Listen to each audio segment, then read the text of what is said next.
रामपुर नामक एक गांव में रामू नाम का एक गरीब किसान रहता था। रामू मेहनती था, परंतु उसके पास बहुत थोड़ी सी जमीन थी। उस जमीन से जितनी फसल होती वो उसके परिवार का पेट भरने के लिए भी मुश्किल से ही पूरी पड़ती थी।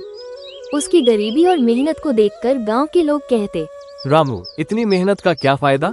तुम्हारा भाग्य ही खराब है जो तुम इतना परिश्रम करने के बावजूद भी गरीब हो।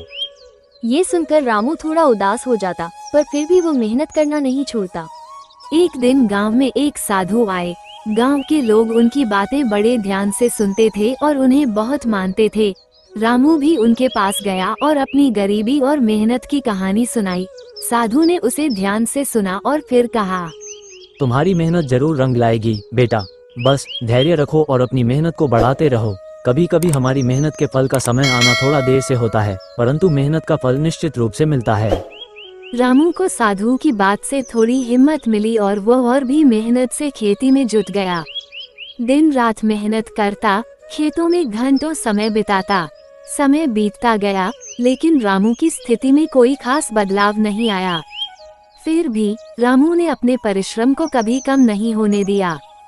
एक दिन जब रामू अपने खेत में हल चला रहा था, तभी अचानक हल किसी कठोर चीज से टकराया।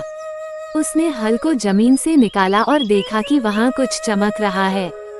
उसने मिट्टी को हटाया तो एक पुरानी धातु की हांडी निकली। उसने हांडी को खोला तो उसकी आंखें चमक उठी। हांडी में सोने की मोहरें भरी हुई थीं। रामू को अपने भाग्य पर यकीन नहीं हो रहा था। उसने साधु बाबा की बात को याद किया कि मेहनत का फल अवश्य मिलता है।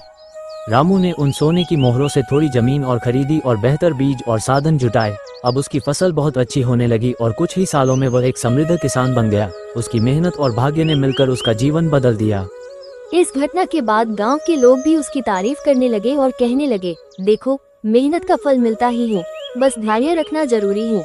रामू ने अपनी मेहनत और धैर्य से सिद्ध कर दिया कि सच्ची लगन और परिश्रम से किस्मत भी हमारे साथ चलने लगती है।